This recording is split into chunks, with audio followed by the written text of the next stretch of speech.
আল্লাহ কোরআনে পাকত ফরমান, সবাই বলেন ইয়া, আবার বলেন ইয়া আইয়ুহাল্লাযীনা আমানু।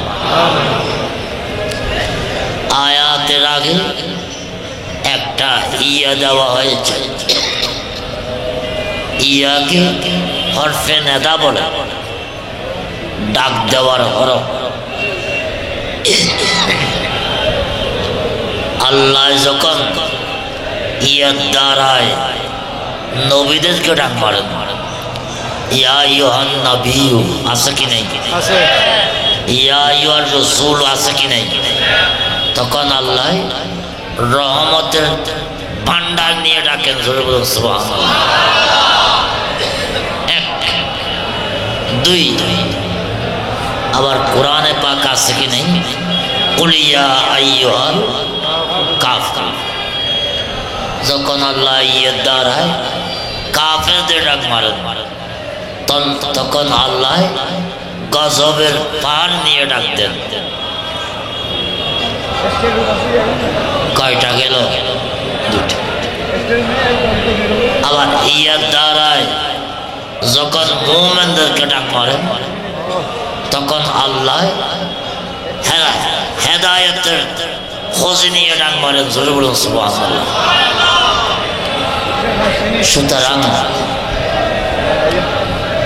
আমি যে আয়াত তেলাওয়াত করেছি, নবীদের কথা আয়াত না, কাফেরের আয়াত না, মুমিনের আয়াত। আল্লাহ ডাক দিয়েছেন মুমিনদেরকে হেদায়েতের জন্য।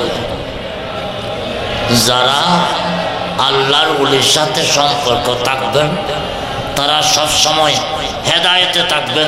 সুবহানাল্লাহ। পথভ্রষ্ট হবেন না, বলেন না পথভ্রষ্ট।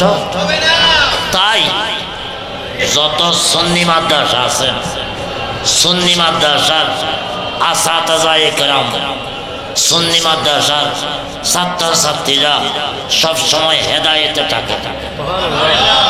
তাই সুন্নি মাদ্রাসার মধ্যে কোনো অবৈধ কাজ, বলেন না অবৈধ কাজ নাই। সুন্নি মাদ্রাসা খোয়া দিবে, খোয়া ভালো রহমত।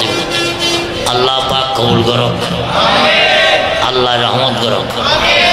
হরটা গজম মারমা ইতরা তেলম বেশ হনা কি বেশ আজ যাই সেইলাম হয়তো উড়ে শুনিলাম যে বড্ডল বাড়ি খাসা যেতে গেলাম সামলা এতে তুই আমি খাটি এটা কিছু নাই এলো আমার বংশ।